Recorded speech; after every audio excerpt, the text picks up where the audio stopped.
요한복음 7장 25절부터 52절까지의 말씀입니다.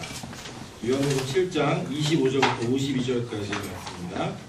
네, 오늘 좀 길지만 다 같이 읽어보겠습니다. 대신 설교를 짧게 하도록 하겠습니다. 요한복음 7장 25절부터 52절까지의 말씀, 저와 여러분이 한 절씩 교독하도록 하겠습니다. 신약성경, 제가 가진 성경 156페이지입니다. 예루살렘 사람 중에서 어떤 사람이 말하되 이는 그들을 죽이고자 하는 그 사람이 아니냐. 그러나 드러나게 말하되 그들이 아무 말도 안 하는도다. 그러나 우리는 이 사람이 어디서 왔는지 아노라. 그리스도께서 오실 때에는 어디서 오시는지 아는 자가 없으리라 하는지라. 예수께서 성전에서 가르치시며 외쳐 이르시되 너희가 나를 알고 내가 어디서로부터 알거니와 내가 스스로 오시 아니라 나를 보내신 이는 참되시니 너희는 그를 알지 못하나 나는 아노니 이는 내가 그에게서 났고 그가 나를 보내셨음이라 하시니. 그들이 예수를 잡고자 하나 손을 대는 자가 없으니 너희는 내 때가 아직 이르지 아니하였습니다. 우리 중에 많은 사람이 예수를 믿고 말하되 그리스도께서 오실지라도 그 행하실 표적이 이 사람이 행한 것보다 더 많으리 하니. 예수에 대하여 우리가 수군거리는 것이 바리새인들에게 되니라. 대제사장들과 바리새인들이 그를 잡으려고 아랫사람들을 보내니 예수께서 이르시되 내가 너희와 함께 조금 더 있다가 나를 보내신 이에게로 돌아가겠노라. 너희가 나를 찾아도 만나지 못할 터이요 나는 곳에 오지도 못하리라 하시니 이는 유대인들이 서로 묻되 이 사람이 어디로 가기에 우리가 그를 만나지 못하리요. 헬라인 중에 흩어져 사는 자들에게로 가서 헬라인을 가르칠 터인가. 나를 찾아도 만나지 못할 터이요 나는 곳에 오지도 못하리라 한 이 말이 무슨 말이냐 하니라. 명절 끝날 곧 큰 날에 예수께서 서서 외쳐 이르시되 누구든지 목마르거든 내게로 와서 마시라. 나를 믿는 자는 성경에 이른 것 같이 그 배에서 생수의 강이 흘러나오리라 하시니 이는 그를 믿는 자들이 받을 성령을 가리켜 말씀하신 것이라. 예수께서 아직 영광을 받지 않으셨으므로 성령이 아직 그들에게 계시지 아니하시더라. 이 말씀을 들은 무리 중에서 어떤 사람은 이 사람이 참으로 그 선지자라 하냐. 어떤 사람은 그리스도라 하며 어떤 이들은 그리스도가 어찌 갈릴리에서 나오겠느냐. 성경에 이르기를 그리스도는 다윗의시로 또 다윗이 살던 마을 베들레헴에서 나오리라 하지 아니하느냐. 예수를 말미암아 무리 중에서 쟁론이 되니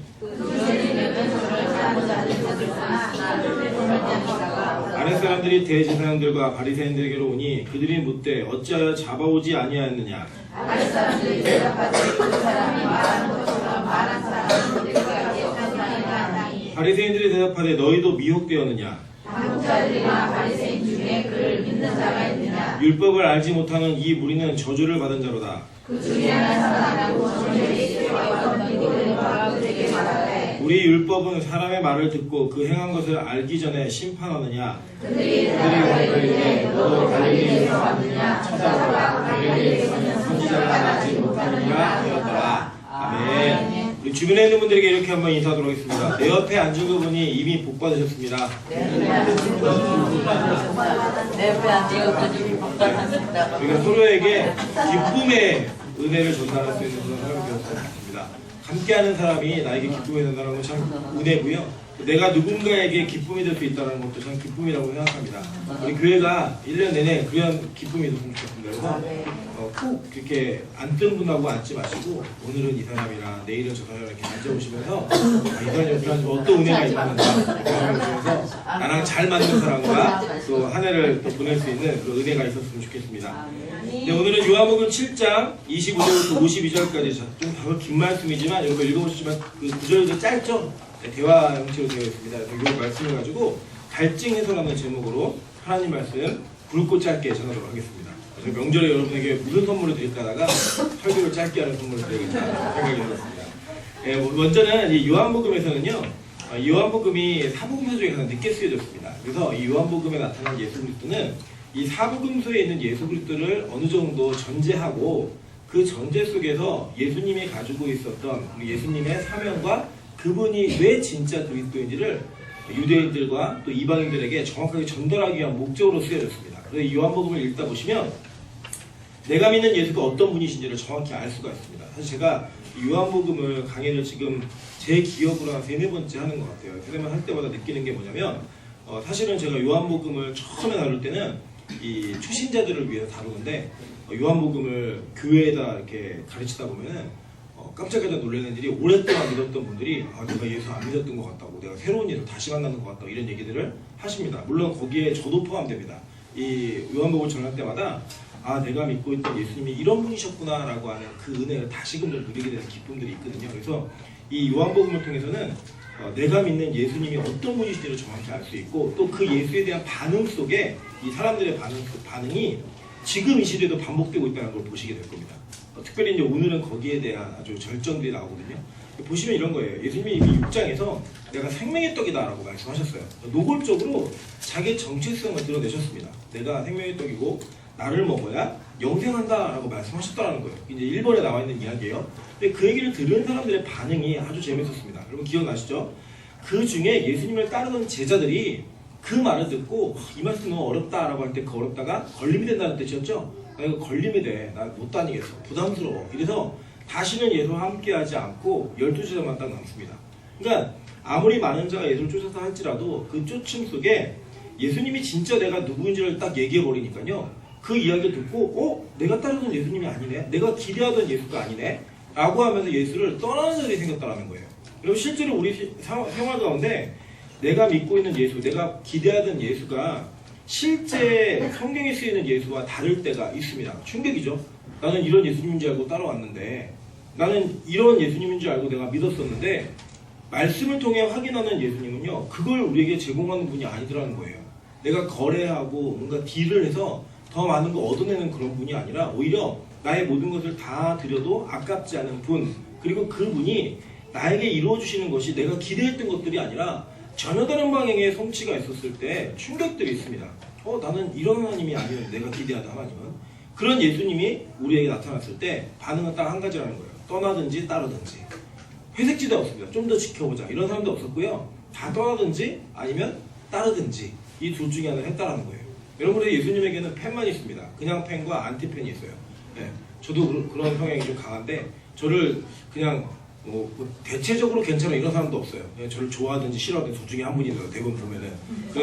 그나마 좀 감사한 거는 그래도 빛가수공교에서는 아직 저를 죽일 만큼 싫어하는 분은 안 계신 것 같아갖고 제 마음에 큰 위안을 얻고 있습니다. 예수님보다도 나은 거죠. 예수님을 싫어하는 사람 다 죽이려고 그랬어요. 그래서 제가 이렇게 보니까 이런 거예요. 다른 게 아니고요. 진리가 죄인들 앞에 딱 던져지잖아요. 그러면 거기에 대한 반응은 분명합니다. 그 진리를 따르든지 아니면 진리를 죽이든지. 여러분 실제로 그랬다는 거예요. 보세요. 예수님을 따르는 조건이 있습니다. 조건인데 그게 뭐냐면요. 이번에 보시니까 자기를 부인하고 자기 십자가를 지고 나를 따르라 라고 얘기했어요. 여러분 자기를 부인한다라는 얘기가요. 별로 그게 어려운 얘기가 아닙니다. 실제로는 굉장히 간단한 이야기예요. 어떤 이야기냐면 이런 겁니다. 예를 들어 우리가 이게 제가 금식을 할 때 제일 뭐가 이렇게 생각이 나냐면 남들이 뭐 이렇게 먹을 때 그 먹는 것에 대한 향기가 그 음식 냄새가요. 되게 좋으면서 역해요. 희한하죠? 되게 좋으면서 역해요. 그래서 먹고 싶은 게 가끔 있을 때가 있습니다. 제가 뭘 먹고 싶었냐면 저희 하늘은에 오신 분들 기억나시죠? 사탕 던져주시잖아요. 그 사탕 중에 그 비싼 거 말고 그 까먹는 약간 카라멜 같은 그 사탕이 기억나세요? 그거를 찬수가 들고 저를 까달라는 거예요. 네, 저 까달라고 그걸 깠는데 아무도 안 보니까 입에 들까? 막 이게 되게 먹고 싶은 거예요. 근데 내 육신은 그걸 먹고 싶어요. 먹고 싶은데 그것을 먹지 않고 부인하는 게 자기 부인의 시작입니다. 그게 하나예요. 예를 들면 이런 겁니다. 새벽기도 오시기 힘드시죠? 예배 오시기도 힘들어요. 나는 자고 싶어요. 돈도 눕고 싶어요. 근데 그거를 부인하는 거예요. 아니야, 일어나. 일어나서 예배를 드리러 오는 게 자기 부인인 거예요. 어려운 게 아닙니다. 근데 이게 자기 부인이 뭔지 아니까 되게 쉬운 것 같은데 또 실제로 하려고 그러면 제일 어려운 거예요. 그죠? 네, 나는 눕고 싶고 먹고 싶고 자고 싶은데 그걸 안 하고 그 기준을 어디에 두는 거냐면 하나님의 말씀에 두는 거예요. 그러니까 예수를 따르는 인생 자체가 어떤 인생이냐면 자기를 포기하는 인생이에요. 여러분 장로교에 칼빈의 5대 교리라고 하는 대표적 5대 교리가 있습니다. 아주 기초적인 거예요. 첫 번째가 뭐죠? 전적 타락. 내가 스스로 구원할 만한 능력과 힘이 없는 온전히 타락한 존재라는 거예요.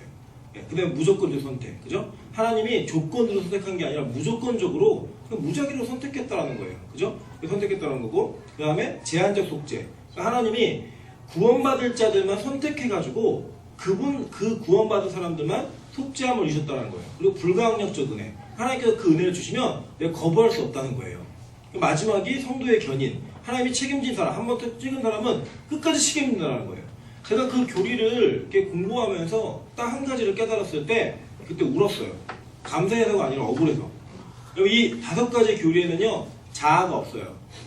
한번 생각해 보세요. 전적 타락, 자아가 있어요? 없어요. 내 능력으로 아무것도 못한다는 거예요. 무조건적 선택. 내가 뭘 열심히 한다고 되는 게 아니에요. 그분이 선택인 거예요. 제한적 속죄. 하나님이 선택한 사람만 된다는 거예요. 그러니까 나는 없는 거예요, 그냥. 그죠? 불가항력적 은혜. 하나님 원하시면 거부할 수 없는 은혜가 임한다는 거예요. 성도의 견인. 좋은 말로 견인이지. 여러분, 견인치 아시죠? 딱 견인되면 그냥 의지 없이 끌려가는 거예요, 그냥. 그게 복음의 진리고 진수라는 거예요, 그게. 우리가 믿고 있는 대한예수교 장로회 합동체에 다니시는 분들 이 교를 다 믿으시는 분들이에요. 그러니까 내가 이걸 믿는다라고 이렇게 안 했어도 다 들은 얘기가 그 얘기라고요. 그 이야기가 거기에 보시면 자아는 없어요. 하나님만 계시는 거예요. 내 의지요? 없어요. 그게 자기 부인인 거예요. 너무 힘들더라고요. 나는 내 의지와 내 힘과 내 선택권이 있고 내 자유의지가 있는 것 같은데 성경은 그거 없더라고 얘기해요. 그걸 받아들이는 게 자기 부인인 거예요. 이게 너무 힘든 거죠. 나는 안 하고 싶은데 해야 되고 하고 싶은데 안 해야 되고 나는 안 내고 싶은데 내야 되고 내고 싶은데 안 내야 되고 이런 모든 것들이 하나님께서 우리를 이끌어 가시는 방법이고 구원의 진리라고 얘기하시는 거예요. 그런데 그것을 받아들이고 믿는 자가 예수를 따르는 자가 될 수 있다고 말하는 겁니다. 그 반대는 어떤 사람인지 아세요? 보세요. 4번 한번 보실게요. 예수님이 그것을 자기 부인하지 못한 자에게 뭐라고 말씀하셨는가? 밴드라, 목사의 새끼들아, 너희가 어떻게 지옥의 판결을 피하겠느냐? 그러므로 내가 너희에게 선지자들과 지혜인들과 서기관들을 보내매 너희가 그 중에서 더러는 죽이거나 십자가에 못 박고 그 중에서 더러는 너희 회당에서 채찍질하고 이 동네에서 저 동네로 따라다니며 박해하리라 라고 얘기했어요. 그럼 잘 보세요. 그러니까 우리가 그 진리가 아까 얘기했죠. 죄인에게 진리가 던져지면 나를 부인하고 따르든지 하나는 그 진리를 죽여야 되는 거예요. 그래야지만 내가 옳다라는 걸 증명할 수 있기 때문입니다. 그리고 가끔씩 제가 청년사역 많이 하다 보면 이런 얘기해요. 좋게 헤어졌어요. 다 뻥이에요. 좋게 헤어졌어요가 어딨어요. 딱 앉혀놓고 솔직히 말해봐. 그럼 그때부터 상대방이 얼마나 나쁜 인간인지를 계속 얘기하기 시작합니다. 뭐도 그랬고 뭐도 그랬고 뭐도 그랬고 다 걸릴 문제예요.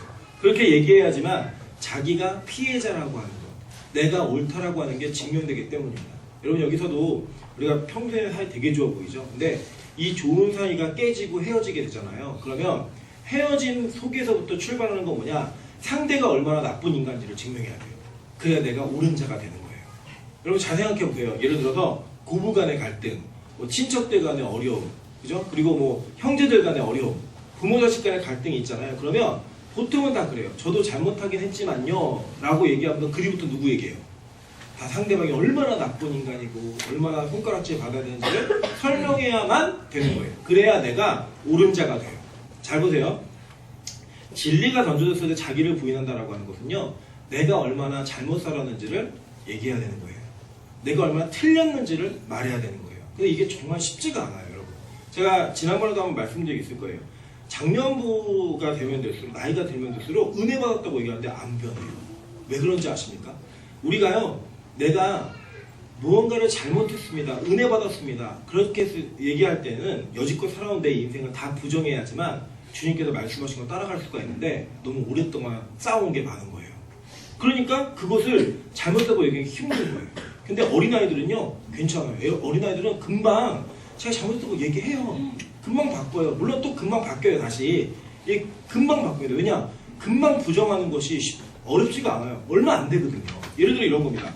다이어트를 3일째 하다가 포기하는 사람들이요 되게 쉽게 포기해요. 그죠? 왜냐? 3일밖에 안 됐거든요. 내가 안 먹고 뭐 좀 관리한 시간을 3일만 부정하면 돼요. 뭘 그렇게 어렵게 살아, 편하게 살잖아요. 찜은 어때? 그러면서 그래도 우리가 끝까지 나의 달림을 멈추지 않는 거죠. 처음에는 목표가 70이었다가 다음에 80으로 가는 거고 90 몸무게가 계속 가는 거예요. 어때 뭐 어차피 앞자리에서 바뀌었는데 끝까지 채우지 이러면서 그냥 달리는 거예요 그냥. 네. 왜냐면 그 뭐 3일 정도 다이어트 하다가 부정하는 거 어려운 거 아니에요. 잘 보세요. 다이어트를 성공한 사람들이 대부분 먹는 거나 자기 몸매 관리를 2년, 3년, 4년 이상 한 분들이에요. 이런 분들이 다시 돼지가 되려면 어떤 일이 벌어지냐면요. 정말로 내가 먹어서 찌워야겠다. 내 인생을 바꿔야겠다는 3년의 시간, 5년의 시간을 부정해야지만 그 시간이 가능해지는 거예요. 그러니까 여러분 이 금식해서 빠진 살은요. 금방 요요가 옵니다. 왜냐면 21일 만에 14kg가 빠진 거는요. 21일 만에 14kg를 찌울 수가 있는 거예요. 금방 골못 뺐기 때문에 금방 그 인생을 부정할 수 있는 거죠. 근데 한번 생각해보세요. 제가 만약에 10년이 걸려서 20kg를 뺐다. 그러면 이거를 다시 어떻게 일주일 만에 찌워요? 아까워서. 절대 그렇게 못한다는 거예요. 그런데 보세요.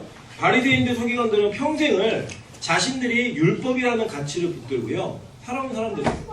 그 사람들이 진리인 예수를 만났을 때 그 예수가 너희들의 인생이 다 잘못되고 부정하고 십자가를 붙들어 라고 얘기하니까 이거 못하겠는 거예요 도대체. 나는 그동안 잘 살아왔고 아무 문제 없었고 내 율법 열심히 지키고 살았는데 왜 이걸 틀렸다 그래? 자꾸 그거 틀렸다고 얘기하고 사람들이 뭐라고 얘기하냐면 오늘도 보셨지만 예수를 잡으러 간 사람들이 그 말씀을 듣다가 오 대박 이런 말씀이 어딨어 이러면서 쫓아와가지고 너 왜 안 잡았어? 했더니 아이 가르침이 달라요 이렇게 얘기할 정도였어요. 그러니까 이 사람들이 그걸 들으면서 와 내가 이 인간을 죽이지 않으면 이 예수를 죽이지 않으면 내 인생이 부정당하겠구나 내 인생이 완전히 쓰레기가 돼버리겠구나 이런 위기감에 빠지니까 예수 죽여 이렇게 나오는 거예요. 그 예수님이요 이런 자들에게 뭐라고 했냐면 뱀들아 독사의 새끼들아 라고 얘기했어요. 여러분 이게 뱀들아 독사의 새끼들이라는 게 굉장히 문학적으로 표현받고 이런 느낌이 드시죠? 이거를 지금 우리식으로 얘기하면 야 이 개새끼들아 이거 똑같은 거예요. 그런 욕이에요 진짜로. 그러니까 여러분 가끔 임철 목사가 설교가 너무 세다는데 여러분 이 선지서를요 현대어로 바꿔서 읽으시면 깜짝 놀라십니다. 네. 여러분 이사야서에 어떤 저주가 있는지 아세요? 네 요는 지렁이요. 네. 이불은 벌레다. 그러면서 그 덕구자라고 얘기해요. 그게 제가 여러분 가정이 신방 가고 그런 설교 한번 생각해보세요. 이 가정의 요가 지렁이가 되길 바랍니다. 이게 성경에 있는 이야기인데 얘기하면 되게 기분 나쁘지만 하나님은 그 정도로 정확하게 얘기하면서 우리의 죄를 지적하고 그 죄로부터 돌이키기를 바라셨다라는 거예요. 예수님이 이렇게 얘기할 정도로 이들이 자기들의 그 독을 버리지 않고 자기들의 인생을 부인하지 않으니까요. 예수를 죽이고 진리를 물어서 독을 퍼뜨리는 그러한 일들을 하게 되는 존재가 되었다라고 하는 것입니다. 그런데 결국 뭐 했어요? 선지자들을 보내면 더러는 죽여버리고 십자가에 못 박고 더러는 동네에서 회사에 채찍질하고 이 동네에서 따라다니면서 받게 했다라고 얘기하는 거예요. 그러니까 여러분 하나님의 복음이 우리에게 던져지잖아요. 그럼 되게 부담스러워요. 왜냐? 우린 죄인인데 이 죄인에게 진리가 던져지면 그 진리는 무겁습니다. 여러분이 의인이면요 진리 안 무거워요. 진짜 안 무겁다니까. 예를 들어 한번 생각해보세요. 우리 죄인이잖아요. 죄인데 여러분 우리가 욕심내는 건 당연한 거예요. 욕심내세요 라고 얘기하면 여러분 우리 안에 자유함이 있죠. 예를 들어 한번 생각해볼게요. 여러분이 그 음식을 굉장히 좋아하시는 음식이 있는데 그 뷔페집, 무한리필집에 간 거예요. 그럼 어떤 느낌이 드세요? 네? 예를 들어 뭐 할까요? 우리 노대현 형사님이 음식을 별로 안 즐기시는데 저희 속았어요. 좋은 음식만 즐겨요. 그래서 장어를 한번 먹였더니요. 장어를 여기까지 먹었어요. 장어집에 갔는데 예를 들어 장어가 뭐 9g당 2만원 하는 데를 갔다. 100g당 2만원씩 하는 데 갔다. 그럼 먹을 때마다 부담스러울까 안 부담스러울까요? 되게 부담스럽죠. 근데 무한리필집 가면요. 안 부담스러워요. 욕심껏 먹어라. 얘기해도요. 전혀 부담스럽지가 않은 거예요. 죄인에게 죄의 길을 열어주잖아요. 안 부담스러워요. 여러분 마음껏 욕심내세요. 경쟁하세요. 남을 이기세요. 이러면요. 거기 안에서 우리가 경쟁하고 열심히 뛰는 게요. 부담스럽지가 않다니까요. 그런데 우리에게 진리가 던져지잖아요. 양보하세요. 희생하세요. 뭔가 여러분이 죽으세요. 여러분이 맞더라도 무언가 양보하고 희생하고 죽음으로써 하나님의 일들을 이루어가세요라고 말씀드리면 부담스러울까요? 안 부담스러울까요? 부담스러워요. 우리 죄인이기 때문에 의의 옷이 안 맞는 거예요. 선한 행동 자체가 우리의 체질에 안 맞는 거예요. 우리의 사명이 뭐예요? 죄 짓는 거예요. 죄인에게 사명은 죄 짓는 거예요. 그러면 죄 질 때 제일 편하신 거예요. 누가 죄 질 때 불행하다 그래요? 죄는요, 질 때 되게 기쁘고 행복해요. 짓고 난 다음에 힘들지, 죄 질 때는 되게 힘들고요. 선은요, 할 때 되게 힘들어요. 하고 난 다음에 좋지, 할 땐 진짜 힘들어요. 여러분, 예를 들어서, 여기서 우리가 지금, 여러분이 좋아하시는 영화 2시간 보여준다. 그러면 지루할까요? 안 지루할까요? 하나도 안 지루하고 왜 이렇게 일찍 끝났어? 이런 생각 들고, 드라마도요, 1시간이 짧으시죠? 그죠? 왜 지금 끝나는 거예요? 그러면서 꼭 수목 드라마는 목요일 마지막 할 때 다음 주 수요일 걸 예고를 좀 해주잖아요. 그거 앉아서 보겠다고 열심히 다 하는 우리의 모습이 이렇게 있는데, 여러분 제가 설교를 2시간 한다 생각해보세요. 의자 접었다 폈다 일어났다 막 꺼라 막 마이크 내려라 막 별일 다 일어날 거예요. 이게 우리의 모습이에요. 우리는요 죄는 너무나 기쁘고 즐거워요. 그런데 의를 행하는 거 힘들어요. 그게 우리의 모습인 거예요. 그래서 진리가 우리한테 던지잖아요. 그러면 우리는 그 진리가 무거워서 이 진리가 잘못됐다라고 얘기하는 게 우리의 정황적인 그냥 일반적인 우리의 반응입니다. 반응. 그게 우리의 모습인 거예요. 그래 여러분 잘 보세요. 진짜 여러분 이거 뭐 저는 우리 교회가 하나님의 은혜 가운데 뭐 인원이 늘 수도 있고 커질 수도 있다고 생각을 해요. 그러나 그런 교회는 안 만들 거예요. 여러분의 부담을 주지 않기 때문에 사람이 모일 수 있는 교회는 안 만들 거예요. 네. 진리성을 포기하면요 그거 얻을 수 있어요. 진리를 약간만 양보하면요 그걸 얻을 수 있다니까요. 근데 그 진리를 포기하지 않으면 되게 힘들어요. 예를 들어 이런 거죠. 아 말씀은 좋아. 이 교회 참 좋은 것 같아. 근데 너무 부담스러워. 이 교회가 너무 행복한 것 같아 교인들이. 근데 나는 저렇게 못해 라고 하는 마음이 우리가 드는 이유가 뭐냐. 우리의 죄성을 포기하지 않았기 때문에 그 일이 벌어진다는 거예요. 근데 예수님이요 뭐라고 얘기하셨냐면요 다른 길이 있으면 괜찮아요. 근데 내가 길이요 진리요 생명이니 나로 말미암지 않고는 아버지께로 올 자가 없느니라 라고 말씀하신 유일한 길이에요. 유일한 길. 그러니까 이 유일한 길의 진리가 우리에게 던져지게 되면 우리는 반드시 선택을 해야 되는 거예요. 이 길을 가든지 아니면 가지 않든지. 보세요. 이 6절 보시면 그러나 진리의 성령이 오시면 그가 너희를 모든 진리 가운데로 인도하시니 그가 스스로 말하지 않고 오직 들은 것을 말하며 장래를 너희에게 알리시리라.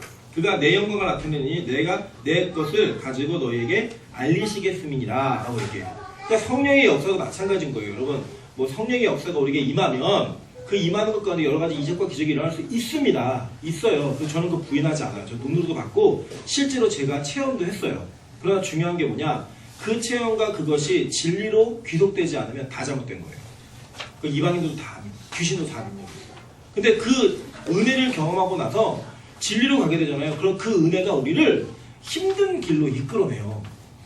더 하나님께서 우리를 좁은 길로 이끌어내버려요. 얼마나 그게 힘든지 여러분 아십니까? 그래서 제가 이렇게 성경을 여러분에게 너무나 자세히 가르치려고 노력하고 계속 그 가르치려고 하는 이유 중에 하나가 뭐냐면 저만 알면 너무 부담스럽고 힘들어갖고 같이 힘들자고 알려드리는 거예요. 저 진짜예요. 솔직히 말씀드리면 너무 억울해요. 저만 알고 그 길을 가는 게 너무 힘드니까 같이 갔으면 좋겠어요.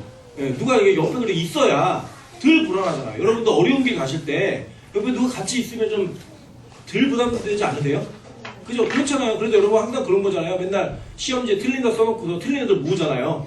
네, 어차피 틀렸지만 4명, 5명만 모이면 안심이 되잖아요. 같이 틀렸으니까. 네, 안심이 되잖아요. 그런 것처럼 저희 안에도 그런 마음이 있어요. 말씀의 진리를 깨닫고 나니까요. 진짜 너무 부담스러워요. 혼자서는 못할 것 같아요. 그래서 자꾸 선언하고 선포하는 거예요. 그래서 같이 그 길 가자고, 같이 그 길을 걷자고 얘기하는 거예요. 근데 여러분 잘 보세요.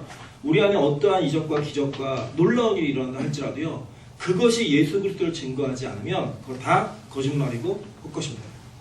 여러분 우리가 교회를 지금 많이 최선을 다해서 헌금에도 지시고 또 관리하고 계시잖아요. 이 교회가요. 이것을 통해 우리의 건물 지어진 것을 자랑한다면 우리 잘못한 거예요. 지금 정말 잘못하는 거예요. 이것을 통해 무엇이 증거되어야 되는가? 예수가 증거되어야 되는 겁니다. 하나님이 어떻게 일하셨는가? 그리고 이것에 오는 분들이 예수를 만나야 해요. 예. 교회를 자랑하는 거 물론 이럴 수 있죠. 여러분 뭐 처음 오는 교회에 여기 앉아 계신 대부분 분들이 교회 오면서부터 예수 믿고 오신 분들 별로 없으세요. 다니다 보니까 졸다가 어느 날 예수가 들렸고 뭐 예쁜 누나 보려고 왔다가 예수 우리 교회는 그런 거 없거든요. 어쨌든 뭐 잘생긴 그것도 없고 하여간 뭐 교회 그냥 관계로 왔다가 예수가 들려서 예수를 믿기 시작하고 이렇게 되는 경우가 많거든요. 그래서 우리 교회가 최소한의 그 정도의 수준 다시 한번 좀 와보고 싶은 교회에 왔을 때 부담이 없는 정도의 교회는 좀 만들었으면 좋겠다. 이 정도의 수준인 거예요. 그러나 이곳에 와서 반복적으로 있을 때마다 여러분에게 무엇이 나타나야 되냐면 예수의 모습이 나타나야 되는 거예요. 와, 이 교회 성도들에게 섬김을 받아보니까 하나님이라는 분이 진짜 계신가 보다. 예수님이 진짜 있나 보다. 이렇게 없고 힘든 사람들이 모여서 교회를 지은 거 보니까 하나님 정말 살아계신가 보다. 교회가 운영이 안 돼야 되는 그런 상황인데도 불구하고 하나님이 이 교회를 이끌어 가시는 거 보니까 진짜 하나님이 살아계신가 보다 라고 하는 그 하나님이 증거되고 예수가 증거되어야 되는 게 교회의 사명인 겁니다. 그래서 성령의 충만한 이런 모든 것들도 우리가 다 예수에게 집중되지 않으면 다 잘못된 사역이에요. 여러분 저는 실제로요 병이 낫는 것도 봤어요. 그러니까 내일 수술인데 기도받다가 병이 낫는 것도 봤고요. 제가 오전에도 말씀드렸지만 저희 그 하늘문에 가시면 약간 어눌한 권사님이 한 분 계세요. 이분이 정말 뺀질이 권사님이었거든요. 이 별명이. 근데 폐암이 뇌까지 전이가 돼갖고 병원에서 포기했어요. 3개월 뒤에 죽는다고 4년 전에 얘기를 들었어요. 3개월 정도 이상 못 산다고 4년 전에 얘기를 들은 분이 항암 치료를 포기하고 예배 드리면서 지금도 기쁘게 예배를 드리시는데 실려 오신 분이에요. 기절해갖고 인사불성이 돼서 뇌소들을 받고 깨어나신 분인데 이분이 지금은 복음을 전하고 다니세요. 복음을 전하고. 근데 너무 감사한 게 뭐냐면 교회가 그 권사님에게 집중하는 게 아니라 그 권사님을 통해 영광 받으시는 하나님을 다 바라보고 있더라는 거예요. 그런데 이분들 모두가 우리 교회 권사님들이 무슨 생각하시냐면 나도 저 권사처럼 저렇게 기쁘게 예배드려 천국 가야지.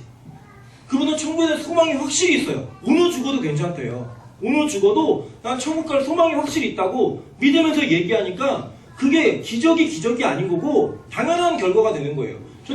제가 말씀드린 게 있죠. 저는 이제 앞으로 하나님께서 다른 교회 얘기 안 하게 하셨으면 좋겠어요. 우리 교회가 간증의 주인공이 되었으면 좋겠어요. 그런데 여러분 권사님들 병 걸리시는 얘기 아니에요? 우리 교회 권사님들의 천국의 소망이 막 불타 올라가지고 와 빛과 소금의 교회 권사들은 달라. 빛과 소금의 교회 교육자들은 달라. 죄송합니다. 네, 제가 또 흥분해가지고 빛과 소금 교회, 빛과 소금 교회 권사님들, 장로님들, 집사님들은 달라. 라는 이야기를 들을 수 있는 그런 은혜가 막 흘러 넘쳤으면 좋겠어요. 여러분 요새 신기하지 않으세요? 요새 저희가 사실은 저희가 변하는데 좀 바빠서 지금 전도도 못하고 있음에도 불구하고 여기 교회가 있다는 거 어떻게 알고 오시는지 교회로 오세요. 그죠? 뭐 한 명이 됐든 두 명이 됐든 오셔서 또 심지어는 예배도 드리시고 등록도 하시고 이런 분들이 계시더라고요. 하나님이 좀 일하신다고 생각을 해요. 저는 기대가 되는 게 이제 우리가 전도를 시작하면 어떤 일이 벌어질까 이런 기대감도 있어요. 근데 여러분 그렇게 오시는 분들에게 우리가 남겨야 될 것 딱 하나예요. 예수 그리스도. 그리고 그분을 정확히 전달해 주셔야 돼요. 예수 믿으면 복 받고 잘 되고 건강해지고 그런 일 없어요. 예수 믿고 나니까 더 어려운 일이 많이 있더라고요. 그런데 그 일들 가운데서도 진짜 예수를 믿고 나니까 그것을 쉽게 뛰어넘고 초월해서 살 수 있는 믿음, 그 믿음으로 말미암아 와 진짜 하나님이 살아계시는구나, 진짜 예수란 분이 있구나 라고 하는 것들이 나타나야 된다고요. 그런 일들이 지금 벌어지고 있는 거예요. 그때요 예수님이요 이런 환경 가운데에서 예수님이 명절 끝날에 외쳐버리는 거예요. 뭘 외치셨어요? 37절 명절 끝나고 큰 날에 이렇게 서서 외쳐 이르시되 누구든지 목마르거든 내게로 와서 마시라. 근데 이게 초막절이에요. 이 초막절에 무슨 행사가 있었냐면 어떤 예식이 있었냐면 우리 첫째 페이지 세 번째 단 보세요. 초막절 예식을 세 가지를 행했어요. 그죠? 첫째가 뭐예요?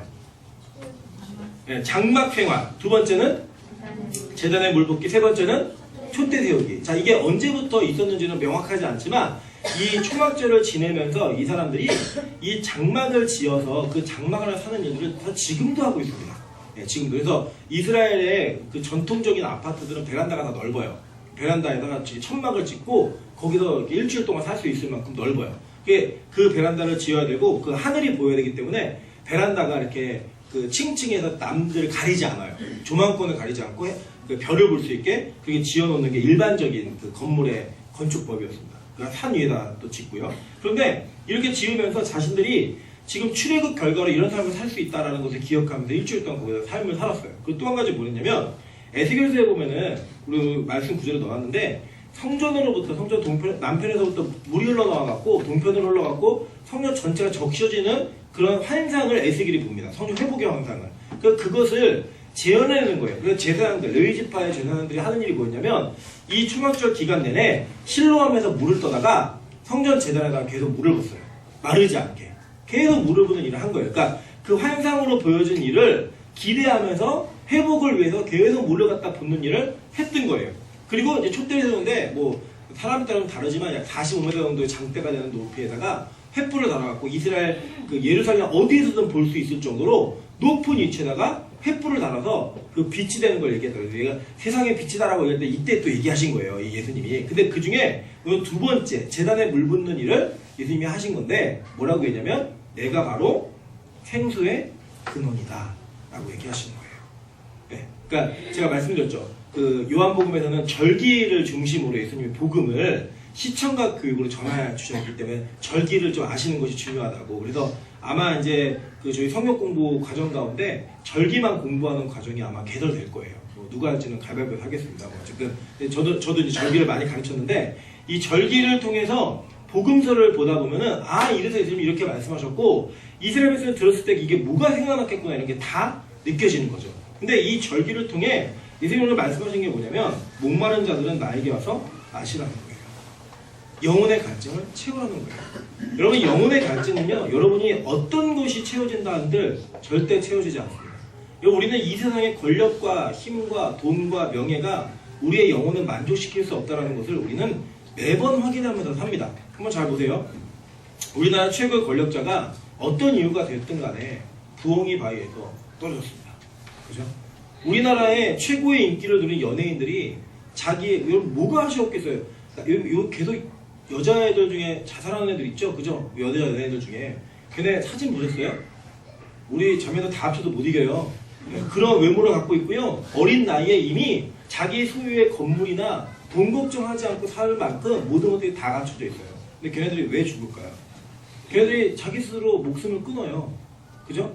그리고 여러분 돈이 많은 사람들이 안 죽던가요? 여러분 우리 봤잖아요. 우리 한국의 굴지의 기업 회장이 자기 집무실을 뛰어내렸어요. 그 다음 죽었을 때 집이 100억이에요. 집이 100억짜리 집이에요. 그런 사람들 다 뛰어내려요. 우리가 그걸 보면서 느끼는 게 뭐냐면 아 저거로도 만족 안 되는 게 있는 거구나. 저거도 채울 수 없는 게 있는 거구나. 라는 걸 보시면 진짜 정확하게 보시는 거예요. 근데 우리는요 그걸 보면서도 그걸 쫓아가요. 그걸 봤으면서도 우리 자녀들에게 그걸 가져야 된다고 가르쳐요. 채울 수 없는 게 있다니까요. 아무리 노력을 내고 이따인 것으로 우리가 감당할 수 없을 만큼 채워져도 채울 수 없는 게 있어요. 제가 말씀드렸잖아요. 제 제자 중에 하나가 우리나라 S기업의 셋째 딸과 친구였어요. 초등학교 동창. 근데 그 동창 아이가 미국에서 자살했어요. 이유 딱 하나. 집안에서 반대하는 남자를 만나가지고 경호원이었거든요. 그러니까 그 재벌가 그 딸도 부러워하지 마세요. 친구를 못 만나가지고 다 연애한 게 그 경호원들이랑 연애를 해요. 사람을 못 만나가지고. 그러니까 이제 둘째도 그렇게 했고 첫째도 그렇게 하니까 아버지가 셋째는 안 된다고 뛰어놓은 거예요. 억지로. 죽었어요. 통장에 얼마가 있었는지 통장에 몇천 원이 아니고요. 몇천억이 있는데 채울 수 없는 게 있다고요. 자기 영혼의 문제와 마음의 문제는 이 세상 무엇으로 대치가 되지 않아요. 여러분 복음은요 이걸 채워주는 거예요. 복음은 이걸 채워주는 거라니까요. 여러분 이 세상에서요 교회가 여러분에게 뭘 도대체 얼마나 해결해 줄 거라고 믿으십니까? 해결해 줄 게 별로 없어요. 실제로 한번 생각해 보세요. 여러분이 뭐 빚이 어마어마하게 많은데 교회가 그 빚을 갚아줄 수 있을까요? 아니 우리 교회도 지금 빚이 있는데요. 여러분이 아프시면 제가 손대는 것만 나면 제가 왜 여기 있겠어요? 병원을 하죠 차라리. 네. 떼돈을 벌 텐데 그걸 못해요. 여러분 우리가 상담해주고 이야기하는 걸로 마음이 다 평안해질 수 있다? 전 절대 그렇다고 생각하지 않아요. 저는 상담의 능력을 믿지 않습니다. 그 위로예요. 그 잠깐의 위로. 해결되는 거 아무것도 없어요. 진짜 해결이 뭐냐면요 예수를 만나는 거예요. 영혼의 문제가 해결되면요 재밌는 게 뭐냐면 상황이 안 바뀌는데 그 상황을 이겨내요. 우리는 보통 상황이 바뀌게 되라 기도하잖아요. 상황이 안 바뀌는데 그 상황을 넘어서요. 그게 복음이에요. 그게 영혼의 만족이라고요. 오늘 예수님이 우리에게 말씀하신 게 뭐냐면 누구든지 목마른 자 내게 와서 그 목마름을 채우라는 거예요. 그들이 그 목마름을 못 채워가지고 눈에 보이는 말도 안 되는 말라 비틀어 없어지는 실로암의 물을 퍼다가 성령이 계속 붓고 있는 미련한 행동을 반복하고 있을 때 이제 더 이상 그거 하지 말고 나로 인해 목마른 인생을 채워라 라고 얘기하는 거예요. 그것도 돈 없이 값 없이. 얼마나 좋아요. 돈 없이 값 없이 이걸 채우라는 거예요. 이걸. 여러분 가끔 이제 사실은 솔직히 말하면 저희 아내랑 저랑 처음에 이렇게 만났을 때 저희 아내가 먼저 저한테 호감을 표시를 했어요. 목사님이 자꾸 남자로 보여요. 그래서 제가 계속 남자로 보라고 이렇게 얘기를 했어요. 그냥. 근데 여러분 지금 저희 아내를 딱 보면은 이해가 안 되시죠? 그죠? 저도 옛날에 좀 빠졌을 때는 그래도 좀 생긴 얼굴이었는데 돼지가 되고 나서는 전혀 이제 그런 걸 찾아볼 수 없는 이게 흔적이 있어요. 이해를 못해요. 왜 너 아내 같은 사람이 너를 택했느냐. 이해를 못해요. 저희 아내가 항상 얘기한 게 제가 물어봤어요. 한 번은 너 왜 나랑 결혼했니? 물어보니까 자기가 진짜 부자 남자친구도 만나봤고 정말로 이 세상에 잘 나간 애들도 만나봤고 뭐 의사들도 다 만나봤는데 다 자기 영혼의 문제를 해결 못하더라는 거예요. 자기 해결이 안 되더라는 거예요. 뭐 명품백을 받고 집에 와도 그거 잠깐 좋았는데 그냥 뭐 별로 의미가 없더라는 거예요. 근데 지금도 안 버리고 갖고 있어요. 네. 그렇지 어쨌든 만족이 안 되더라는 거예요 그게. 네. 그러면서 저는 그거 못 사주거든요. 제가 예전에 한번 말씀드렸잖아요. 제가 전 여자친구한테 받은 신발을 버리더라고요. 그거 세운데 왜 버려? 그랬더니 왜? 뭐 기억나? 미래에 나왔어요? 아니 그런 게 아니야. 뭐 내가 사줄게. 이러고 자기 사주더니 그걸 버리더라고요. 그래서 너는 그걸 왜 안 버려? 그랬더니 사줄 거야. 얼마인데? 그랬더니 얘기를 하는데 못 사주겠더라고요. 야 계속 써 그냥. 안 버려도 돼. 그리고 그냥 가지고 있으라고 그랬어요 그냥. 예. 지금도 쓰고 있는데 그걸 받아도 자기 영혼이 만족이 안 되더라는 거예요. 막 영혼이. 자기 행복해지지 않더라는 거예요. 그런데 만나가지고 성경 공부하고 뭐 말씀 배우고 막 그런데 뭐 거기에서 느끼는 자기의 영혼의 만족이 있더라는 거예요. 그거에 속아갖고 지금 결혼한 거예요. 네. 그것 때문에. 여러분 우리 인생이 그렇다는 거예요. 우리 인생이. 그러면서 그렇게 얘기해요. 정말 자기는 시집 잘했대요. 자기는 그 전생은 없지만 전생에 있어도 자기가 아마 나라를 구했을 거라고. 그러면서 너무나 기뻐해요. 네. 그게 다른 것 때문에 그런 게 아니고 그냥 저를 통해서 만난 예수 그리스도. 그게 너무 좋다는 거예요. 그게 너무 행복하다는 거예요. 저 우리 교회 좀 그랬으면 좋겠습니다. 사실 여러분 제가 객관적으로 보면요. 제가 이 교회 담임 목사가 될 만한 자질과 능력과 자격 조건이 아무것도 안 돼요. 저 그거 알아요. 네. 그리고 여러분 마찬가지입니다. 저도 여러분 그렇게 만나고 싶지는 않았습니다. 절대 꼭 만나고 싶으신 분들 이런 분들은 아니었어요. 네. 근데 하나님이요. 저희를 만나게 하신 그 만남 속에 다른 게 의미가 있는 게 아니라 예수 그리스도. 그 한 분 의미가 있는 거예요.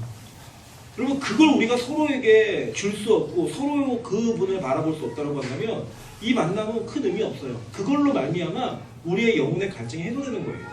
여러분 저의 인간적인 모습을 보시면 많이 힘드시고 어려운 부분들이 마음에 분명히 있으실 겁니다. 굉장히 고개를 끄덕끄덕 많이 돌리시는데 있으실 거예요. 저 뭐 그거 부인하지 않아요. 근데 제가 여러분에게 드릴 수 있는 건 다른 거 없어요. 딱 한 가지예요. 저를 통해서 예수 그리스도를 저는 전달해 드릴 수 있어요. 그 딱 한 가지로 다른 모든 것들이 여러분 덮어주시고 가려줄 수 있는 은혜가 있었으면 좋겠습니다. 마찬가지예요. 저도요. 여러분 뭐 복잡하고 힘든 거 별로 원하지 않아요.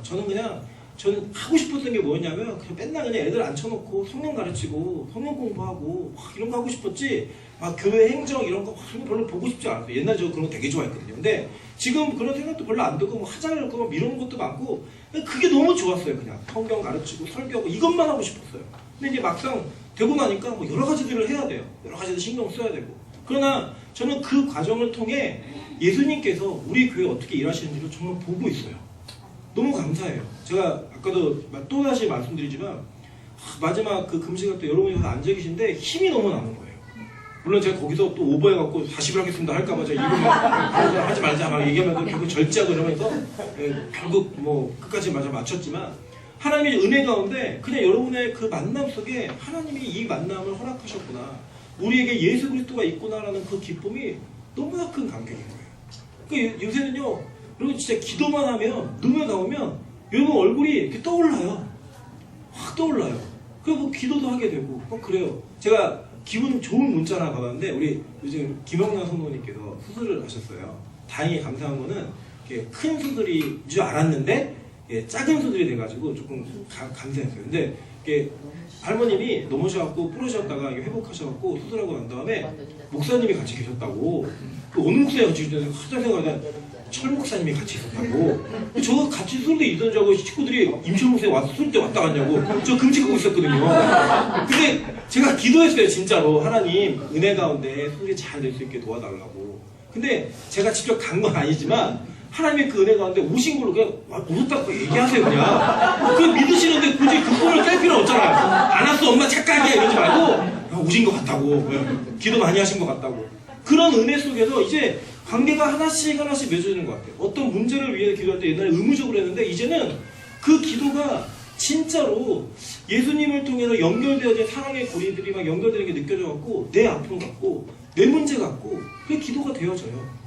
여러분 한 분 한 분이 너무나 소중하고 감사한 분인 것도 이제는 너무나 진심어리게 알겠고 우리 두 분의 교육자가 이 교회에 와 있는 것도 너무 행복하고 좋아요. 진짜로 너무 행복하고 좋아서 제가 지금 이 프로쯤 얘기하는 게 오래 같이 있자고. 오래 같이 있자고. 이제 뭐 혈서를 받을까 봐 생각 중인데 그냥 오래 같이 있었으면 좋겠어. 오래. 그냥 뭐 좋든 싫든 나쁘든 어렵든 같이 있으면서 그 애가 성장하는 것도 같이 보고 힘들어도 같이 힘들면서 그냥 사역하는 것 자체가 기쁘고 예수님 때문에 딴 거 말고요. 예수님 때문에 우리 솔직히 뭐 볼 게 있어요. 옆에 있는 분들 뭐 볼 게 있어요. 주위를 둘러보면 아무도 없잖아요. 그죠? 네. 그러나 눈을 들면 누가 보이세요? 예수님. 그분 한 분이 우리의 주인공이 되셔서 예수님이라는 그 한 분으로 말미암아 우리가 목마름을 채우는 거예요. 하나님 우리 세상에서 너무나 목마르거든요. 하나님 내 영혼에 채워지지 않는 목마름이 있거든요. 그 목마름 때문에 교회에 와가지고 그 생수를 막 퍼마시는 거예요. 성령으로 말미암아 충만하게 되고 말씀으로 말미암아 충만하게 돼서 또 퍼마시고 그 갈증을 해소하고 일주일 동안 살아가면서 또다시 그 갈증을 해소하기 위해 모여서 또 예수를 퍼마시고 마시면서 진짜 우리의 생명 대신 생수의 근원이 예수에게 있다는 그 사실을 깨달으면서 점점 예수 그리스도인이 되는 거, 그리스도인이 되어가는 거, 그게 바로 저 여러분이 이 땅을 살아가는 목적이고 우리가 빛과 소금 교회라고 하는 공동체로 묶여진 하나님이 묶어주신 이유라고 저는 믿습니다. 그걸 보면서 살아가는 거예요. 그걸 보면서 우리가 이 땅에서 물 붓는 재단에 물 붓는 이 사람들처럼 살아가는 게 아니라 진짜 우리의 목마름을 해결하는 갈증을 해소할 수 있는 그분을 신뢰하며 살아가는 거, 그런 모습으로 하는 거예요. 그래서 저는요 우리 빛과 소금 교회 성도들이 예배 시간에 막 달려오는 은혜가 있었으면 좋겠어요. 한번 보실게요. 15번이에요. 시편 40편 1절입니다. 제가 많이 뛰어놓은 거 아시죠? 네. 자, 끝내려고. 하나님이여 사슴이 신의 물을 찾기에 갈급한 같이 내 영혼이 주를 찾기에 갈급하다. 예배가 기다려지는 거예요. 말씀이 기다려지고 기다려지는 거예요. 제가 이제 뭐 아직 제가 하나님께 마지막 제가를 못 받아가지고 지금 선포는 못하지만 힌트를 좀 드리면 저희 이제 매일 예배 드릴 거예요. 어떻게든 드릴 거예요. 전사님도 두 분과 같이 드리더라도 드릴 거예요. 셋이 드리더라도 매일 드릴 건데 그 예배가 여러분 기쁨이 돼서 와 오늘도 말씀을 들을 수 있구나 라는 마음으로 확 달려. 큰일 났다. 집에서 시계 보면서 지금 가면 15분 먼저 가는데 이러면 안 되지. 내가 평소에 맨날 2분 전에 갔는데 이러면서 오지 마시고 먼저 와서 기도로 준비하고 말씀으로 준비하고 하면서 이 교회를 향한 나를 향한 하나님의 말씀이 무엇인가 그 목마름이 여러분에게 있었으면 좋겠어요. 16번 오세요. 가련하고 가난한 자가 물을 구하되 물이 없어서 갈증으로 그들의 혀가 마를 때 나 여호와가 그들에게 응답하겠고 나 이스라엘의 하나님이 그들을 버리지 아니할 것이다. 제가 이번에 20일을 금식하고요. 제가 이 코코넛을 좋아해가지고 이거를 사다 놨어요. 끝나기 전에. 또 이제 평소에는 처음에 생각 안 나다가 마지막 끝날 때 되니까 먹을 게 새록새록 생각이 나더라고요. 계란 후라이가 그렇게 먹고 싶더라고요. 계란 후라이가 먹고 싶고 이게 먹고 싶어갖고 사다 놓고 있다가 끝나고 마시는데요. 그렇게 맛있을 수가 없는 거예요. 네. 야, 이게 뭐가 이렇게 맛있을까? 라는 생각이 들도록 무엇과도 비교가 안 되도록 그렇게 맛있는 거예요. 우리가요 영혼의 목마름을 느끼는 민첩함이 있잖아요. 예수의 얘기를 들을 때마다 우리 영혼이 시원해져야 돼요. 어떤 것도 대신할 수 없는 체험이 있는 그 예수 그리스도의 은혜가 전 여러분에게 가득했으면 좋겠습니다. 그런 가득함으로 말미암아 우리가 이 땅에서 돈 주고 은혜 달아주고 사는 그런 양식이 아닌 예수로 말미암아 얻어내는 그 무한리필에 마르지 않는 화수분과 같은 그 마르지 않는 샘을 먹고 마심으로 말미암아 여러분 인생이 행복하셨으면 좋겠어요. 이제 2020년에 진짜 시작이 되었습니다. 부정의 시작. 이 한 해를 또 살아가시면서 우리 인생에 얼마나 많은 좌절과 어려움과 힘듦과 아픔이 있으시겠어요. 올해는 제가 우리 권사님들 안 아프셨으면 좋겠어요. 우리 아까도 백 권사님이 자꾸 다리가 이제 틀어져서 고통이 더해간다 하시는데 마음이 좀 짠했어요. 그러면서도 이 예배를 지키고 계신 그 모습, 앉아 계신 것만으로도 좀 너무 든든하고 좋다고 그런 일들이 있었어요. 앞으로 우리 누가 안 아플 거라고 자신하겠습니까? 우리 안에는 뭐가 크고 있는지 우리 다 모르잖아요. 그런 병의 고통과 어떤 문제가 나타날지 모르는 아픔도 다 있으실 텐데 그 가운데서 여러분 우리가 언제든지 마실 수 있는 예수라는 샘이 있다는 거 그걸 기억하시면서 그 생수로 말미암아 우리의 영혼에 마름이 있을 때 촉촉함의 체험이 있어서 그 체험으로 말미암아 인생을 행복하게 살 수 있는 우리 모두가 될 수 있기를 주님의 이름으로 축원합니다. 같이 한번 통성으로 기도하겠습니다. 기도할 때 하나님 우리 인생이 목마릅니다. 참 목마릅니다. 문제와 사건과 상황이 맞닥뜨릴 때마다 얼마나 내가 목마른 자인지를 확인하고 얼마나 채워지지 않은 자인지를 확인합니다. 하나님 돈으로도 명예로도 권력으로도 채울 수 없는 그 목마름 오직 하나님의 능력으로 말미암아 채울 수 있고 예수의 배에서 흘러넘치는 생수로만 채울 수 있다면 하나님 나에게 그것을 제공해 주옵소서.